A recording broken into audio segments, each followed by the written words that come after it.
Okay, continuing on with part 2 here of section 10.3, we're going to start talking about squares. And this is a silly one to begin with right here because we certainly don't need a fancy formula here for the area of a square.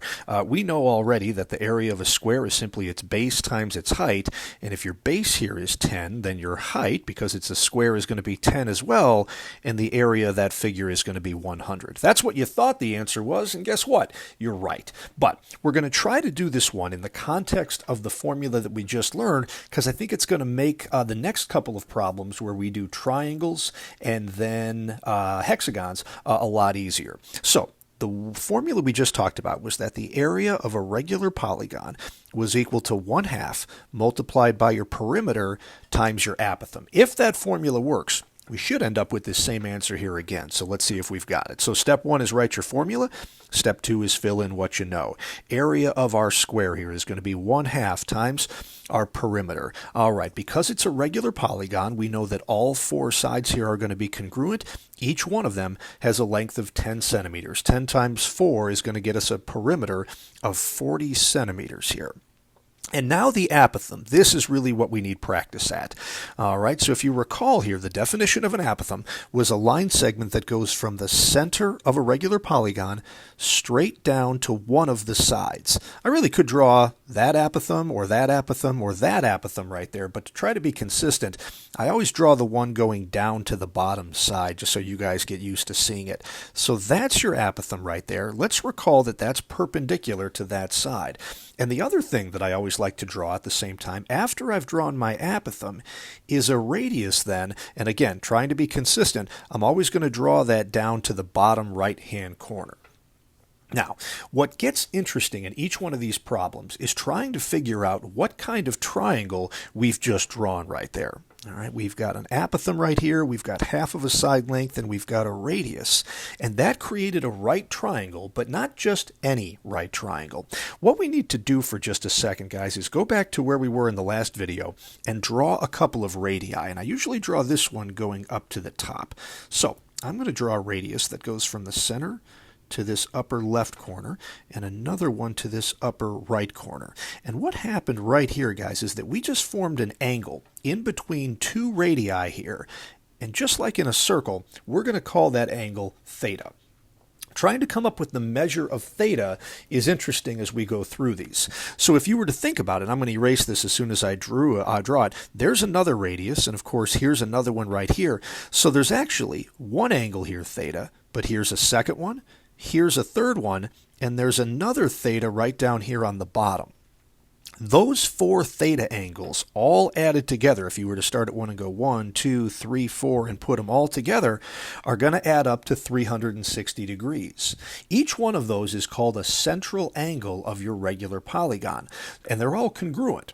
So if we wanted to find the measure of each one, we're going to take their sum, which we know is 360 degrees, and divide it by the number of central angles that we're dealing with. So this is something you're going to see with some frequency here, guys. We're going to say that theta is equal to a total of 360 divided by n.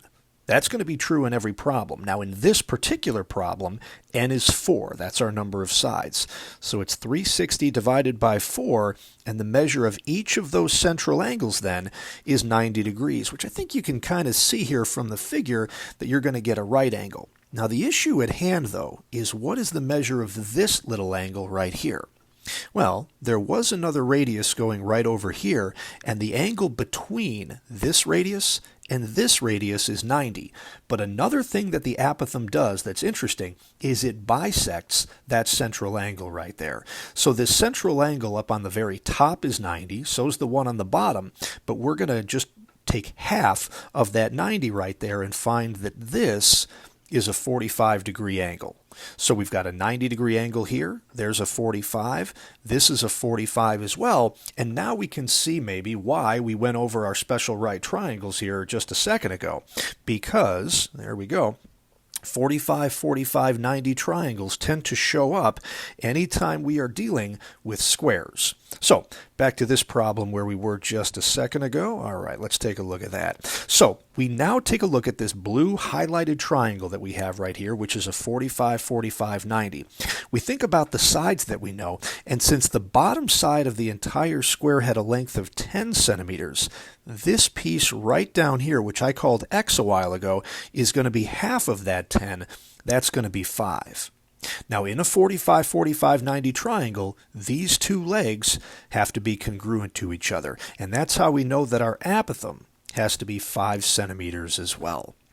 So, looking at our formula, we were able to find the perimeter very quickly, the apothem with a little bit more work, but now we're ready to go ahead and multiply all of this out. The 1/2 times the 40 is going to give us a 20, and the 20 times 5 is going to give us an area of 100 centimeters, multiplied by centimeters is going to be square centimeters. Now, of course, that's the exact same answer that we came up with, I don't know, 5 minutes ago, and certainly any middle school kid could have given us that answer as well. But we're really just using this as an opportunity now to practice some things in using this new formula here for 1/2 times perimeter times apothem. All right, let's do another one here with squares, everybody. And this one is a little bit more complicated than what we had before because we weren't given a side length the way we were in example A. What we've been given instead is a radius of that figure of 16 inches. So the first thing we're going to do before anything else, and this is something you guys are going to want to get in the habit of doing for all regular polygon areas, is if they're not drawn for you already, we're going to go ahead and draw an apothem into that figure here, got it, and a radius, but that radius is done already.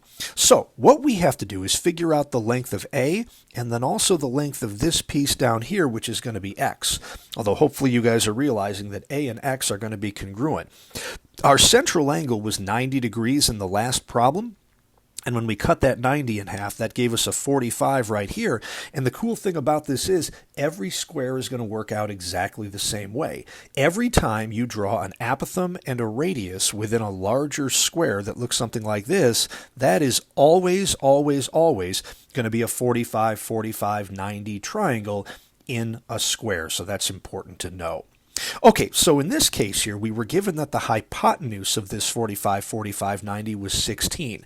So if we want to come up with the length of A, or the length of X for that matter, you're going to start with your hypotenuse, which is 16, and you're going to divide that by the square root of 2. Now, your calculator will do this work for you, but the shortcut was, and I'm not sure how many of you figured this out, all you're going to do here to rationalize that is take the numerator of 16, cut it in half, there's an 8, and stick a root 2 on the end. So that's how long A is. That's also how long X is. X is going to be 8 root 2 as well. Now this is one of the pieces of info that we needed. But the other one we need for our formula, which I haven't quite gotten to yet, is going to be the perimeter of that figure. Well, the perimeter comes from the overall side length right here. So if X is 8 root 2, then S, which would be the length of an entire side of this figure over here on any of the sides, is going to be twice as big as X is. So if we multiply the 8 root 2 times 2, that is going to get you a 16 root 2. And with that in mind, if we wanted to find perimeter of the figure, we've got 1, 2, 3, 4 sides within our square right here. So the 16 root 2 that we just came up with right here could get multiplied by 4 to make 64 root 2. And now, got to dig forward a little bit, we know the length of our apothem and we know our perimeter. So with those two pieces in mind, we're ready to go ahead to our formula here and get working on it. So here we go. Area of a regular polygon is equal to 1/2 times your perimeter times your apothem. All right, step 2, fill in what we know. Area is going to be 1/2 times a perimeter, we said, of 64 times the square root of 2, and the apothem that we came up with was going to be 8 root 2. And then lastly, we could dump all this into our calculator in one big step and see what we come up with right here. Let's see if I can do this by hand. The root 2 times the root 2 is going to make a 2, and you multiply that by the 1/2, and all that's going to cancel out. So we're just left with a 64 times 8, which I'm pretty sure is going to get us 512 square inches for the area of that square. So that's where we're at so far, but unfortunately, everybody, the plot's going to thicken in just a second, so I'm going to stop the video right here, and we'll come back and do part 3 in a moment.